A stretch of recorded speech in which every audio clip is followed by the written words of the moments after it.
Can I get in? It was not only a question that I posed to the sport of soccer, but one that I put forth to a group of West Indian and Latin American guys in a Los Angeles park one day. I was a different gender, different ethnicity, and I grew up 3,000 miles away. So you can imagine the strange looks that they gave me. But I had a ball, and that ball sealed the deal. I was a late arrival to the sport of soccer. But after that day in the park, I became consumed with the sport and started to play pickup games all the time and started reading books about the sport, one of which was about Brazilian soccer principles. Now, some people may read a book like this and just implement what they learned. However, I took it a step further and began communicating with the author. Our communication led to me receiving the opportunity to train at his facility and then an even bigger invitation to join an all-female soccer club in Rio de Janeiro, Brazil. So I packed up and moved to South America. Now, when I arrived, I quickly found out that my teammates and coaches had 3 preconceived notions about Americans. 1, we are all rich. 2, all we ever eat is fast food. And 3, in the United States, there are no homeless people. Now, it was going to be pretty hard for me to convince them otherwise because I was a beginning Portuguese speaker, and they spoke little to no English. However, we did have a universal language, and that language was this ball, soccer. And over the course of hours of training and playing together through days and months, soccer served as an icebreaker that whittled away at our preconceived notions that we had about one another. And in the end, we realized we had more commonalities than differences. Now, when I returned back to the Southeast, my perspective on the sport of soccer had broadened tremendously. However, I noticed here in the United States, our view is very narrow compared to the rest of the world.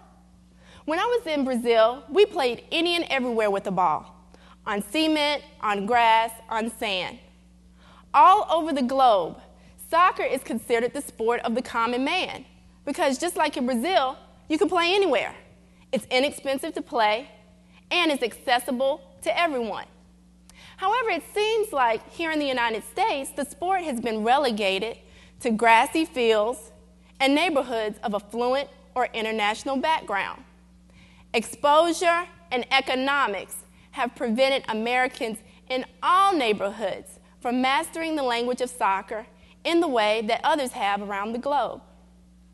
And the interesting thing is that soccer can serve as a bridge, not just between a young girl and her foreign teammates, but between local residents of diverse communities and business people of different international cultures. And that's why I'm so adamant and passionate about spreading the universal language of soccer here in the Southeast and throughout this nation.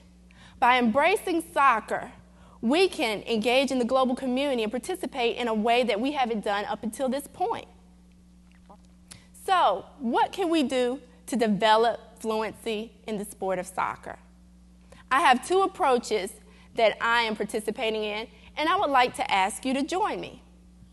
First, we need to expose more young people to the language. And how can you do that? It's very easy. All we need to do is provide them with a ball. Not an expensive proposition. I've witnessed firsthand how a classroom of inner-city students became so excited when I taught them in less than 2 minutes how to balance this ball on the back of their neck.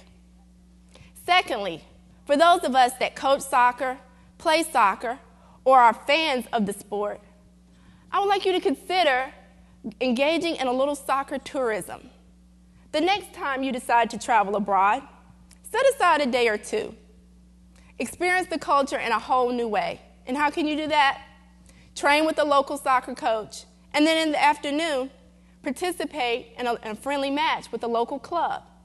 Imagine the experience that you'll have and that you'll be able to share once you return here.